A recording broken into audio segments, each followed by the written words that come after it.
Hey guys, everyone out here with another action figure review. This time we're going to take a look at the Marvel Legends X-Men Juggernaut Build-A-Figure series.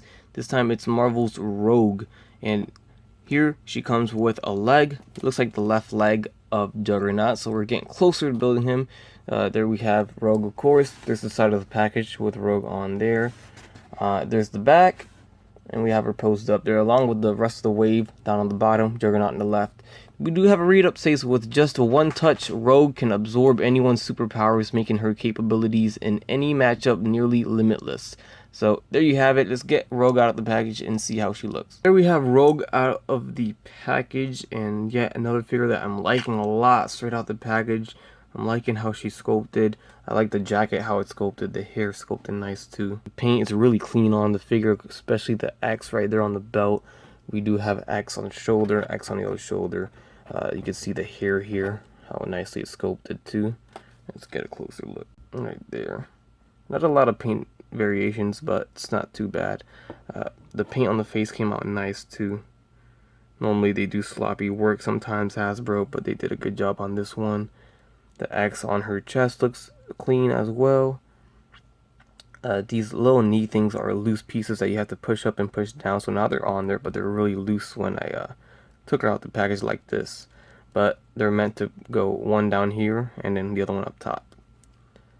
And then we do have the numbers over here like always on the leg, so that kind of is bothersome to me, but nothing you could really do. She does stand up on her own, which is good. I know Hasbro tends to make female figures that don't stand well, so that bothers me a lot. But this one does a good job standing up. So anyways, here is the accessory that she comes with, and it's only a hand. So this is a hand without a glove. So there you have, there's the hand. And then she comes with the left leg of Juggernaut. And see how big the piece is there. So there's the left leg of Juggernaut. So that much closer to building him. I'm really liking how Rogue came out in this wave. Very cool looking figure. She looks good. Everything looks painted well as well. Don't see any paint mess ups anywhere. We're gonna go onto the articulation now, since we don't really have nothing else on accessories or anything like that. So we do have the head that is not on a hinge. It's on a ball joint, but not on a hinge, so it's not gonna move that much. So that's the problem there. So it doesn't go down a lot. It doesn't go up a lot.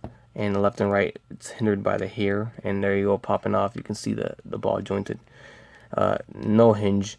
And then we have the arm forward and back, in and out. No swivel at the bicep. Only a single jointed elbow with a swivel at the elbow. Then we have a swivel at the wrist with a hinge. Diaphragm joint at the torso. Doesn't really move forward much, but moves back a lot. Swivel at the diaphragm joint. No swivel at the waist. T-jointed legs that go forward and back. In and out about that much, so not far. Upper thigh swivel. Double jointed knees right there. And then we do have the ankles that go forward and back, and ankle rocks right there, ankle pivot. That's about it. Not a lot of articulation, which is pretty common on female figures. This is pretty much the amount of articulation that all female figures pretty much have. They never have double jointed elbows, from what I see. Never have ab crunches or waist swivels. Sometimes they don't even have hinged necks either. Alright, so there you have it. Pretty quick review this time around. Not a lot to show. Only the Build-A-Figure piece, only the hand, and then the articulation is pretty much standard for female figures. Not as, you know, they never have as much as the male figures do. And maybe it's the feminine body type. Maybe it's how skinny they are. I don't know what it is. Or maybe they just don't want to make a new body mode, or, you know, add on articulation for them. And I do notice right now that this piece for the... So this is movable right there. I just noticed that. I don't know why it's not sculpted on there, but that does move. But that does look awkward if it's not attached to the glove.